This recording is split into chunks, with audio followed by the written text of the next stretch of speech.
Assalamualaikum warahmatullahi wabarakatuh. Selamat siang para pejuang cuan. Gimana kabar kalian di siang hari ini? Semoga kalian dalam keadaan sehat semua ya teman-teman. Dan saya doakan sukses semua nih buat kalian. Amin. Mantap jiwa ya.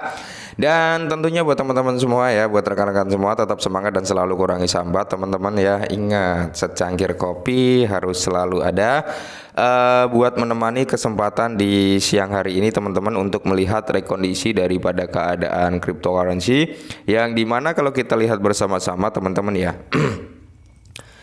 Untuk market cap secara globalnya teman-teman di sini ada persentase penurunan ya sebesar 1,82%. Untuk Bitcoin dominan juga mengalami penurunan teman-teman ya. Kali ini tepatnya berada di area 50,4%. Fair and Greed-nya juga mengalami penurunan. Terakhir kita bahas itu kemarin kalau nggak salah di level 73 ya.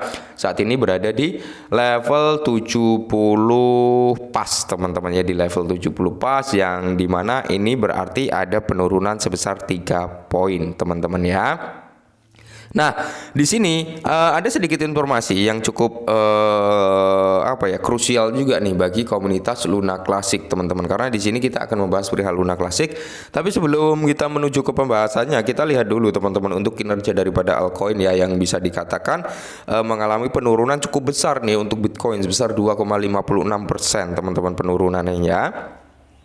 Dan tentunya akibat impact ya daripada penurunan Bitcoin dirasakan juga oleh altcoin ya, yang dimana notabene di sini penurunannya juga cukup mantap jiwa ya teman-teman ya. Penurunannya cukup mantap jiwa kalau kita lihat bersama-sama, hampir merata lah ya, overall mengalami penurunan semua. So kita juga nggak bisa nyalahin satu atau dua aset ya kan, menurut yang kita ketahui, karena kalau kita lihat dari datanya, data via CoinMarketCap hampir merata ya, mayoritas 90% mengalami penurunan teman-teman. Jadi nggak cuma satu dua aset, jadi masih aman lah ya, karena semua dalam kondisi koreksi gitu. Nah, kali ini kalau kita update tentang Luna Classic. Nah, di sini kalau kita lihat teman-teman dari pembakaran Luna Classic dalam waktu 1 jam ya teman-teman, 1 jam ini baru sekitar 1,7 juta Luna Classic yang terburn. Sedangkan USDC baru sekitar 442 ya yang terbakar teman-teman. Dan kalau kita lihat untuk persentase dalam 1 jam terakhir ini untuk nilai staking daripada si Luna Classic ini sebenarnya mengalami presentasi peningkatan sebesar 47 jutaan teman-teman ya. Nah, di sini transaksi yang terjadi di dalam chainnya Luna Classic itu sekitar 10 ribuan lah ya, 10,8 ribu ini dalam waktu 1 jam. Dan kalau kita lihat dalam time frame 24 jam terakhir ya kan, untuk Luna Classic sendiri sudah membakar sekitar 82,7 juta Luna Classic dan nilai stakingnya di angka 1,1 miliar untuk nilai penambahan stakingnya teman-teman ya. Untuk USDC sendiri teman-teman ya, untuk USDC sendiri berada di area 32,1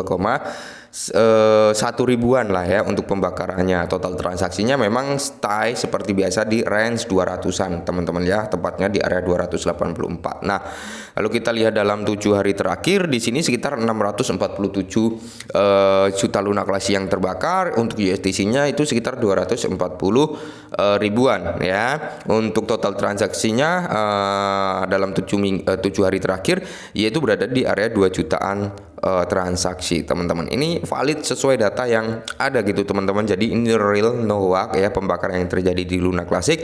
Memang setelah harganya mengalami koreksi ya kan, mengalami koreksi teman-teman, pembakaran juga mengalami koreksi. Kita lihat teman-teman ya.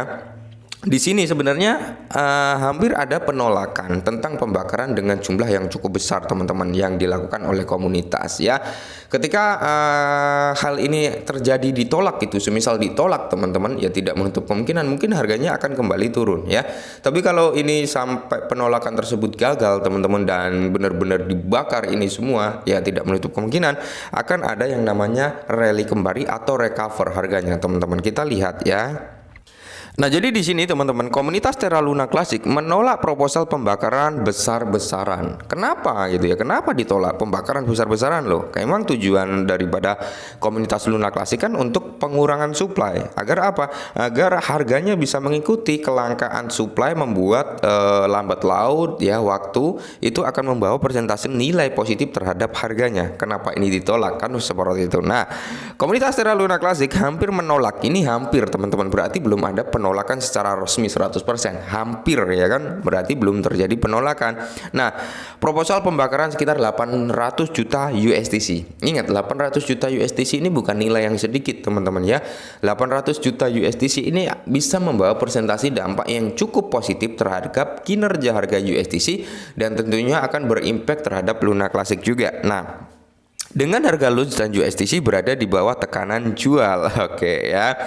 Komunitas Terra Luna Classic telah menolak proposal lain yang menargetkan 800 juta pembakaran USDC karena kurangnya konsensus antar anggota komunitas, termasuk validator. Namun, validator teratas belum memberikan suara pada proposal tersebut meskipun waktu tersisa kurang dari 24 jam untuk memungut suara tata kelola. Nah, proposal Terra Luna Classic untuk pembakaran 800 juta USDC yaitu proposal 11927, yang dimana pembakaran 800 juta dana USDC hampir ditolak oleh komunitas Terra Luna Classic dengan batas waktu pemungutan suara berakhir pada 27 Desember ya.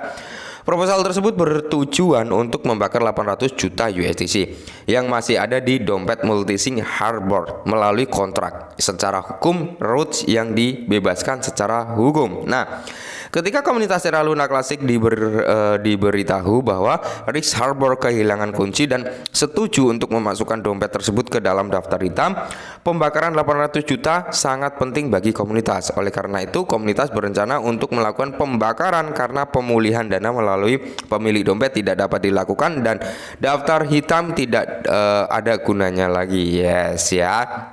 Nah, jadi pengembang inti L1TF perlu membuat kontrak dengan Maxion tunggal untuk mentransfer semua kepemilikan ke alamat pembakaran. Ini menarik ya. Kontrak Multisync kemudian diimigrasikan melalui tata kelola ke kode ID tersebut. Hal ini menghilangkan kebutuhan validator untuk memasang kode apapun sehingga meminimalkan implikasi hukum. Nah, proposal tersebut hanya menerima sekitar 30% suara setuju ya hingga saat ini, dengan 11% suara tidak ya atau menolak, dan 15% itu suara abstain atau tidak memilih gitu teman-teman. Sebagian besar anggota dan validator memilih abstain sekitar 44% ya teman-teman.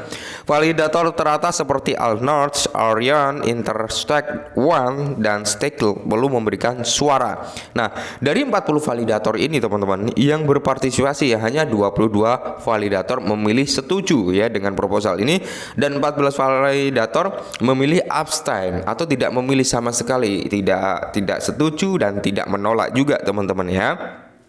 Dan 5 validator menolak usulan tersebut. Nah, jadi kalau kita lihat LUNS dan USDC di bawah tekanan jual kali ini teman-teman. Sebenarnya bukan hanya LUNS dan USDC ya, melainkan hampir merata sih overall, karena memang Bitcoin mengalami penurunan dan dia membuat pola double top ya kan.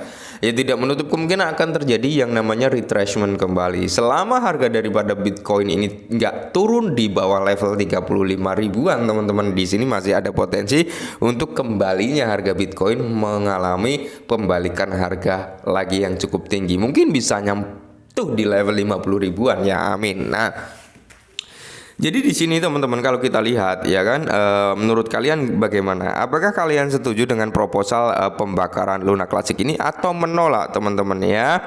Nah, kalau saya pribadi sih saya lebih condong ya, lebih setuju 800 juta dana USDC ini dibakar secara permanen teman-teman, dibakar secara permanen. Ini akan membuat nilai atau kepercayaan orang-orang terhadap kebangkitan USDC dan Luna Classic ini akan menambah persentase kepercayaan mereka, salah satunya itu. Dan ini pun bisa membawa persentase percepatan nilai USDC itu agar bisa mencapai ke range $1 kembali gitu teman-teman ya.